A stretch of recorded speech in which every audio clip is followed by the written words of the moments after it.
Kenya is going through a really difficult time at the moment.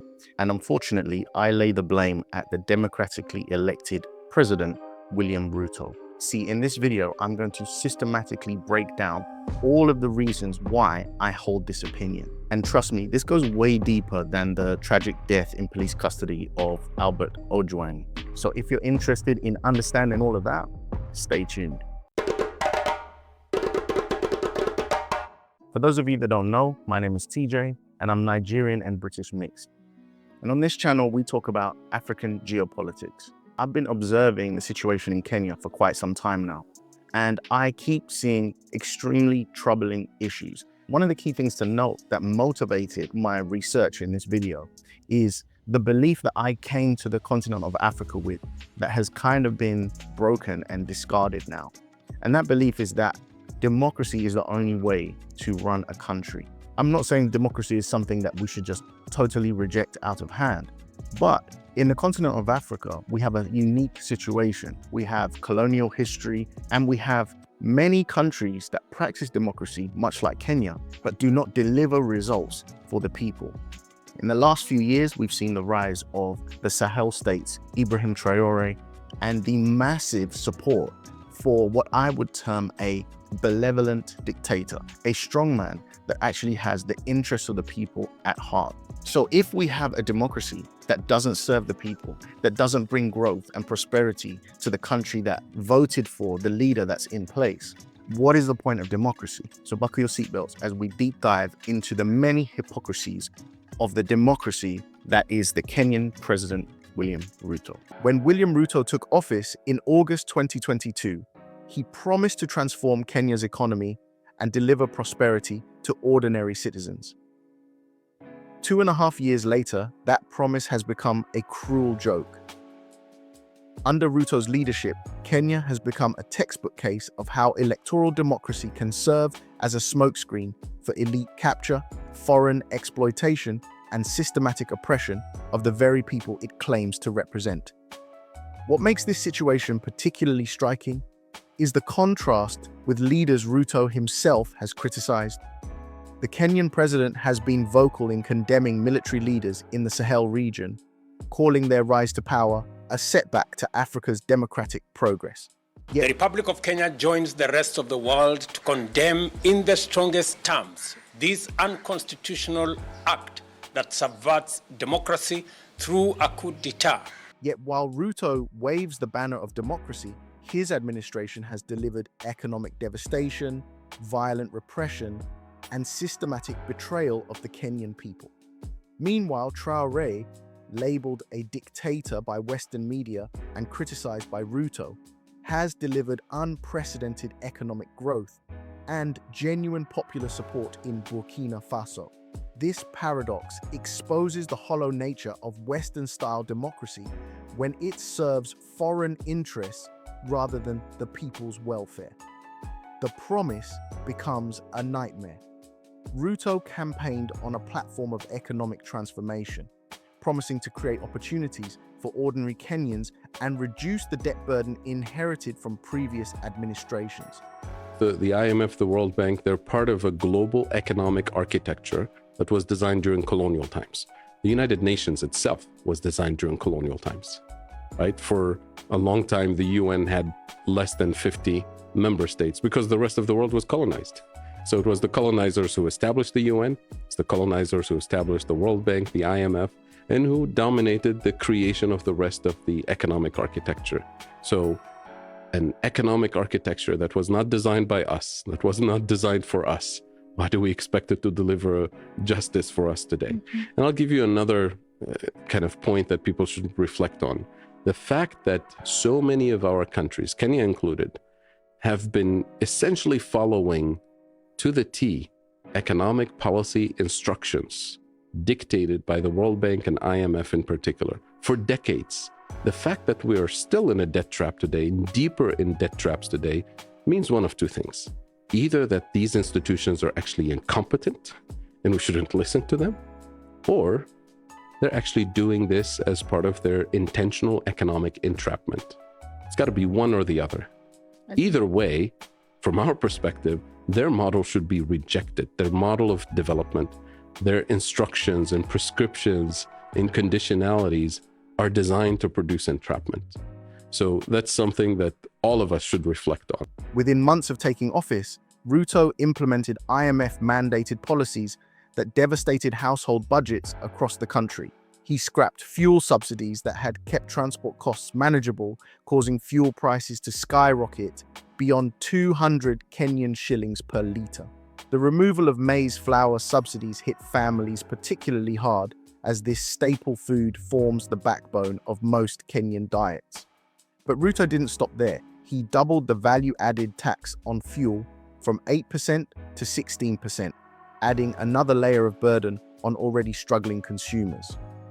A new housing levy was imposed, forcing workers to contribute money they could barely afford to a program they had never requested.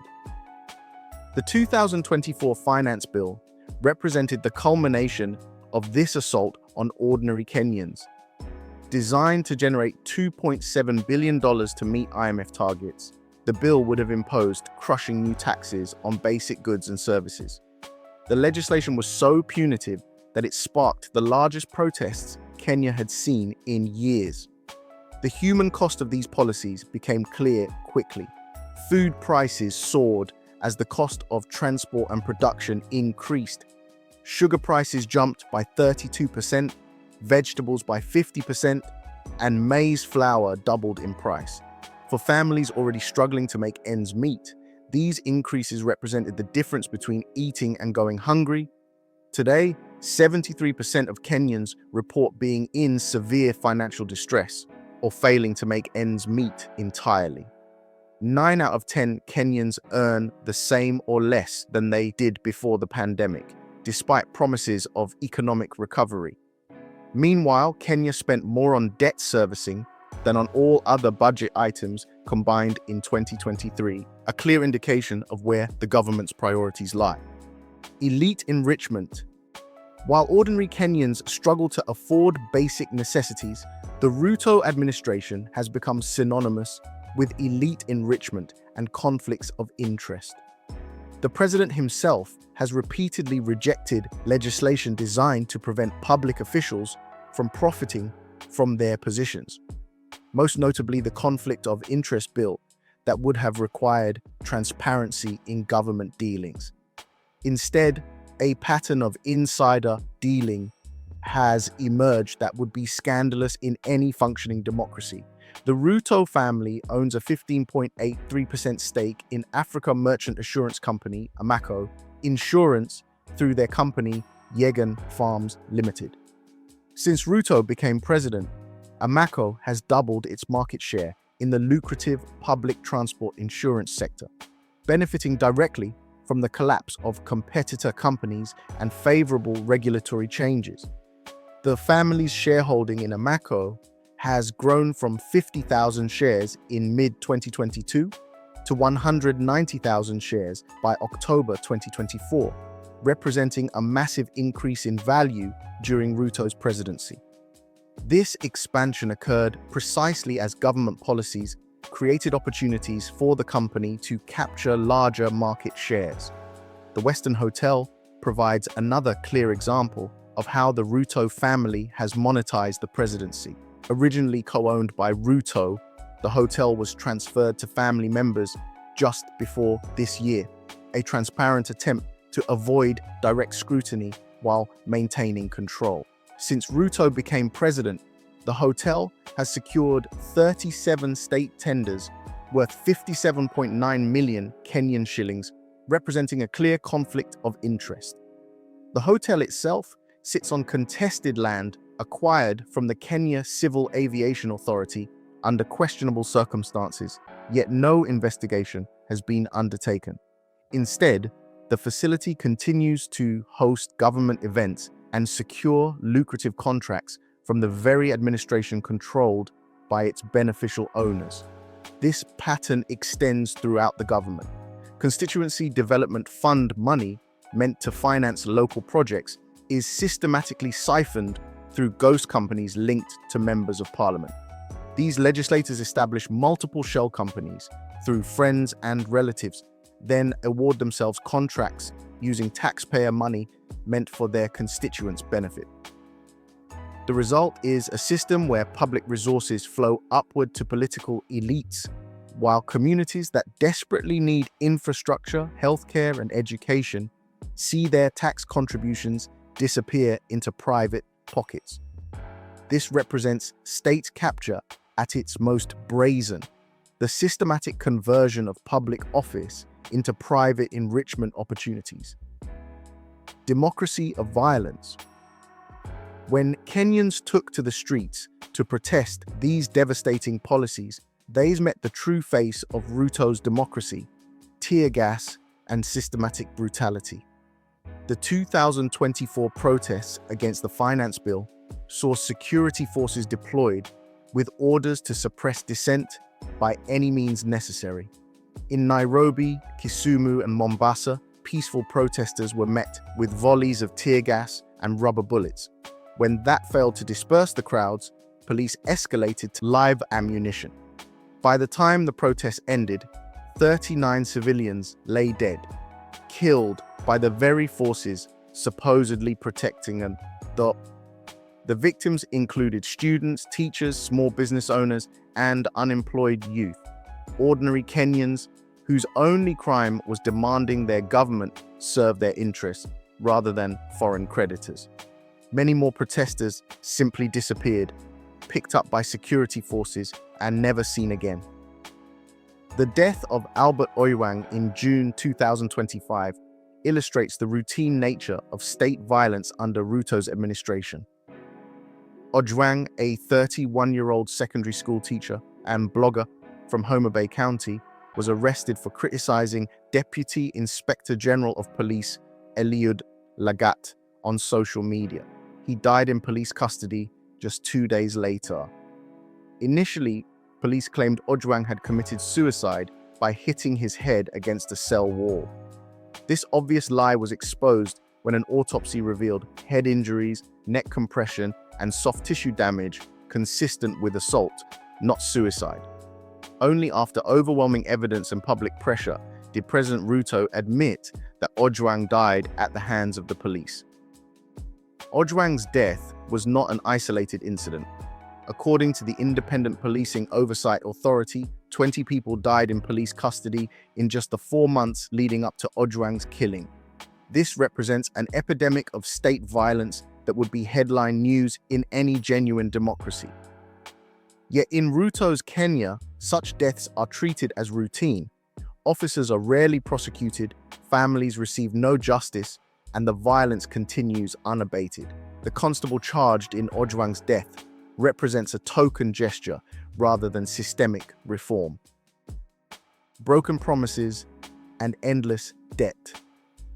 Perhaps nothing illustrates Ruto's dishonesty more clearly than his handling of Kenya's debt crisis. After the deadly finance bill protest that killed over 60 people, Ruto publicly announced in July 2024 that his government would avoid contracting more debt. This promise was specifically designed to calm public anger after protesters had targeted IMF-backed austerity measures. The promise lasted exactly 2 months. In September 2024, Ruto was back to his old habits, securing a 40 billion shilling loan from the China Development Bank for rural road projects. On the same trip, Kenya formally joined the Asian Infrastructure Investment Bank, opening yet another avenue for borrowing. By December 2024, Ruto had borrowed 1.4 trillion shillings since taking office, a staggering sum that contradicted both his campaign promises to reduce borrowing and his post-protest pledge to avoid new debt. In March 2025, Kenya applied for a new IMF lending program, despite the previous year's promise to avoid such arrangements. This represents a clear pattern of deception. Massive protests against debt-driven austerity are met with promises to change course. But once public attention moves elsewhere, the borrowing resumes with even greater intensity. Ruto has perfected the art of using public promises to diffuse anger while privately serving the interests of international creditors. The human cost of this debt addiction is measured in destroyed lives and communities. Kenya now spends more servicing debt than on health, education, and infrastructure combined. Hospitals lack basic medicines, teachers go months without pay, and roads crumble while debt payments flow overseas. Proxy wars and foreign servitude. While Kenyans suffer under austerity, Ruto has enthusiastically volunteered the country as a proxy for Western military adventures. The deployment of over 1,000 Kenyan police officers to Haiti represents the most egregious example of this proxy relationship. The Haiti mission serves clear American interests. The United States pledged $300 million in funding while refusing to send its own troops, preferring to use Kenyan forces as expendable proxies. This marks the first time an African nation has deployed forces for a security mission in the Western Hemisphere. Kenya's High Court ruled the deployment unconstitutional, noting the lack of reciprocal agreements required by law. Opposition lawmakers filed multiple lawsuits challenging the mission. Human rights groups opposed sending Kenyan police forces notorious for extrajudicial killings to another country experiencing political crisis. Ruto ignored all of these concerns, bypassing parliamentary approval and disregarding court rulings. The mission proceeded because it served American interests, regardless of its impact on constitutional governance or human rights. The rewards for this subservience were immediate and transparent. Kenya received a $941 million IMF loan shortly after agreeing to lead the Haiti mission. Ruto received a rare state visit invitation to Washington, the first for an African leader since 2008. U.S. military cooperation agreements were expanded and funding commitments increased. This quid pro quo arrangement reveals the true nature of Kenya's foreign policy under Ruto: economic pain and constitutional violations at home in exchange for serving as America's African proxy abroad. Corporate agriculture and food colonization. One of Ruto's most destructive policies has been the lifting of Kenya's 10-year ban on genetically modified organisms.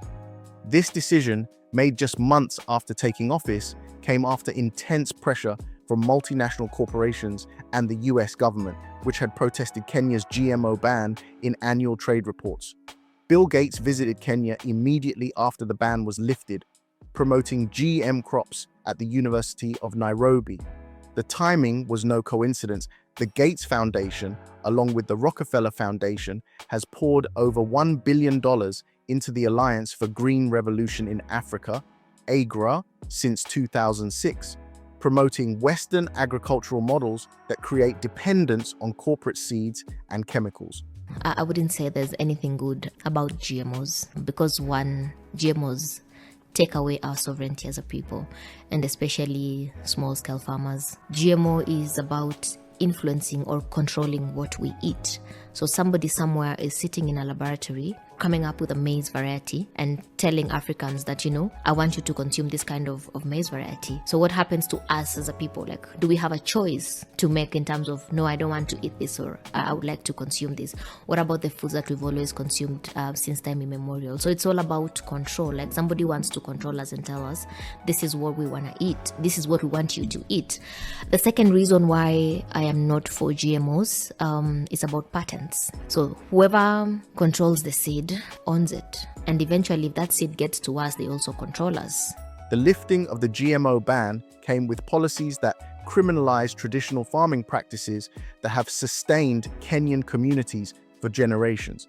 Farmers are now prohibited from saving and sharing indigenous seeds, practices that formed the backbone of agricultural resilience for centuries. Instead, farmers are forced into debt cycles with companies like 1 Acre Fund, which provides GM seeds on credit along with mobile phones and televisions, trapping farmers in financial obligations they cannot escape. These seeds must be purchased every season, unlike traditional varieties that farmers could save and replant. The environmental and health costs are already becoming apparent. Cancer deaths in Africa have increased by 45% since 2000, coinciding with increased pesticide use. In Kenya, 267 pesticides banned in Europe and America are still legal for use. Farmers now use toothbrushes for pollination after pesticides killed local pollinators. 34% of pesticide ingredients registered in Kenya have been withdrawn or restricted in European markets, yet they remain legal for use on food consumed by Kenyans. This represents a clear double standard where products considered too dangerous for Western consumers are dumped on African markets. The March 2025 Court of Appeal ruling that blocked GMO imports was a victory for food sovereignty, but it came only after civil society organizations and traditional farming communities organized sustained resistance. The Kenya Peasants League and other groups continue to resist corporate seed control despite government promotion of GMOs. Foreign policy servitude. Ruto's foreign policy represents a systematic abandonment of Kenya's traditional non-aligned stance in favor of uncritical support for Western positions. This shift has damaged Kenya's relationships with other African nations and undermined continental solidarity on key issues. Most egregiously, Kenya endorsed Israel's actions against Palestinians and refused to support South Africa's International Court of Justice case against Israel for genocide. This position isolated Kenya from virtually all other African nations and contradicted decades of Kenyan support for Palestinian rights. Ruto became the only Horn of Africa leader to publicly support U.S. airstrikes on Yemen's Houthis, further demonstrating his willingness to prioritize Western approval over regional solidarity. Kenya maintains a U.S. military base in Lamu County and signed a new 5-year defense cooperation agreement with the United States in 2023. These arrangements give American forces permanent access to Kenyan territory while providing little benefit to Kenyan security. The abandonment of Kenya's previous "look east" policy toward China in favor of increased reliance on Western institutions has left the country more vulnerable to external pressure. Frequent foreign trips to court Western investors consume resources while neglecting domestic priorities. Constitutional decay and authoritarian tendencies. Despite his democratic rhetoric, Ruto has shown consistent contempt for constitutional governance and the rule of law. His administration routinely bypasses parliament on critical decisions, ignores court rulings when they conflict with government plans, and uses violence to suppress peaceful protests. The Haiti deployment proceeded despite high court rulings declaring it unconstitutional. The finance bill was introduced despite widespread opposition and only withdrawn after dozens of protesters were killed.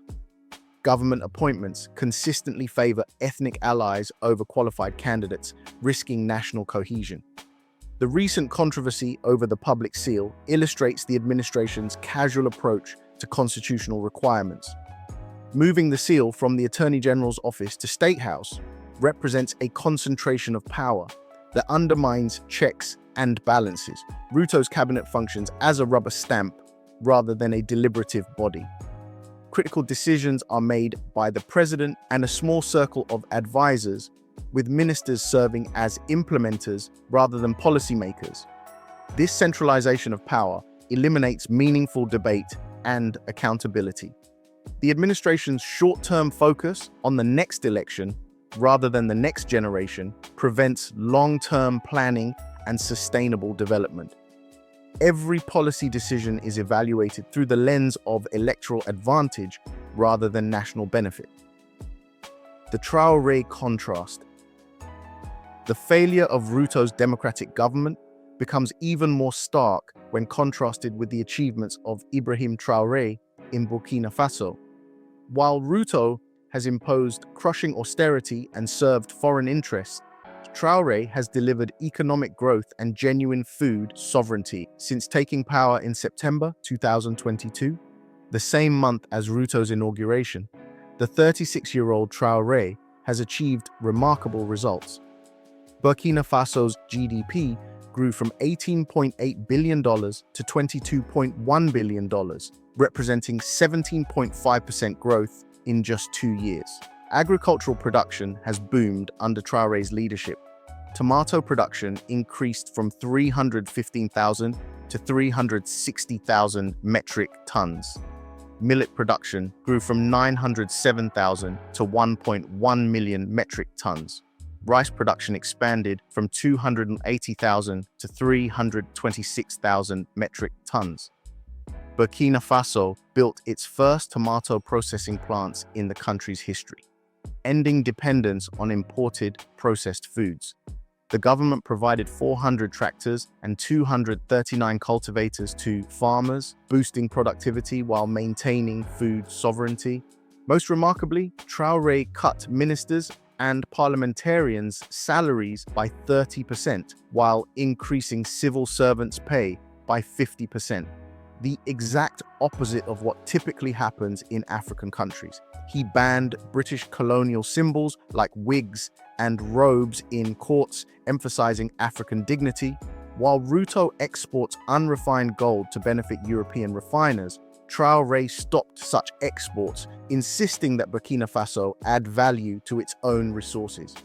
New airports, roads, and cotton processing facilities demonstrate genuine development rather than debt-financed consumption.